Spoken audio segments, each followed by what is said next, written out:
Hat trick hero Shivraj Kumar ವಿರುದ್ಧ ಮಾಜಿ ಸಚಿವ ಕುಮಾರ ಬಂಗಾರಪ್ಪ ಲಘು ಹೇಳಿಕೆ ಕೊಟ್ಟಂತಹ ಪ್ರಕರಣಕ್ಕೆ ಸಂಬಂಧಪಟ್ಟಂತೆ ಒಂದಿಷ್ಟು ಇವತ್ತು ಬೆಳವಣಿಗೆಗಳಾಗಿದೆ. ಕುಮಾರ ಬಂಗಾರಪ್ಪ ನಿವಾಸಕ್ಕೆ ಶಿವಣ್ಣ ಫ್ಯಾನ್ಸ್ ಮುತ್ತಿಗೆಗೆ ಯತ್ನ ಮಾಡಿದ್ದಾರೆ. ಕ್ಷಮೆ ಕೇಳುವಂತೆ ಆಗ್ರಹಿಸಿದ್ದಾರೆ.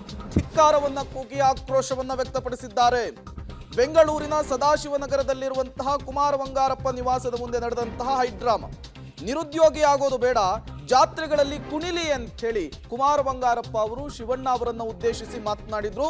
ಚುನಾವಣಾ ಪ್ರಚಾರದ ಸಂದರ್ಭದಲ್ಲಿ ಶಿವಣ್ಣ ಬಗ್ಗೆ ಫೇಸ್ಬುಕ್ನಲ್ಲಿ ಪೋಸ್ಟ್ ಕೂಡ ಹಾಕಿದ್ರು ಕುಮಾರ ಬಂಗಾರಪ್ಪ. ಇದೇ ವಿಚಾರ ಈಗ ಶಿವಣ್ಣ ಅಭಿಮಾನಿಗಳನ್ನ ಕೆರಳಿಸಿದೆ, ಕೆಂಡ ಆಗುವಂತೆ ಮಾಡಿದೆ. ಆಕ್ರೋಶವನ್ನ ಹೊರಹಾಕ್ಲಿಕ್ಕೆ ಈಗ ಶಿವಣ್ಣ ಅಭಿಮಾನಿಗಳು ಮುಂದಾಗಿದ್ದಾರೆ. ನೋಡ್ರಿ ಸರ, ದಯವಿಟ್ಟು ಪೊಲೀಸ್ ಅಧಿಕಾರಿಗಳು ನಾವು ವಿನಂತಿ ಮಾಡ್ಕೊಂತೇವೆ. ಇಡೀ ಕರ್ನಾಟಕ ರಾಜ್ಯದ ಅಭಿಮಾನಿಗಳಿಗೆ ಮನಸ್ಸಿಗೆ ಬಹಳ ನೋವಾಗೋ ರೀತಿಯೊಳಗೆ ಕುಮಾರ್ ಅವರು ಮಾತಾಡ್ಯಾರ.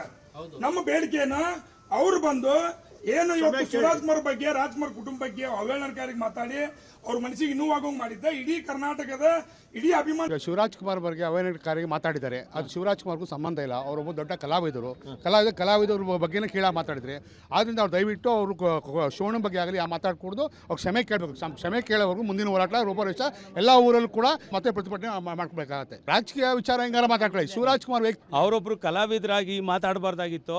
ಅವರು ಜಾತ್ರೆಯಲ್ಲಿ ಹೋಗಿ ಡ್ಯಾನ್ಸ್ ಮಾಡಿ ದುಡ್ಡು ಮಾಡೋ ಅವಶ್ಯಕತೆ ಶಿವಣ್ಣ ಅವ್ರಿಗಿಲ್ಲ. ಅವ್ರು ರಾಜ್ಕುಮಾರ್ ಕುಟುಂಬದಿಂದ ಬಂದಿರೋರು.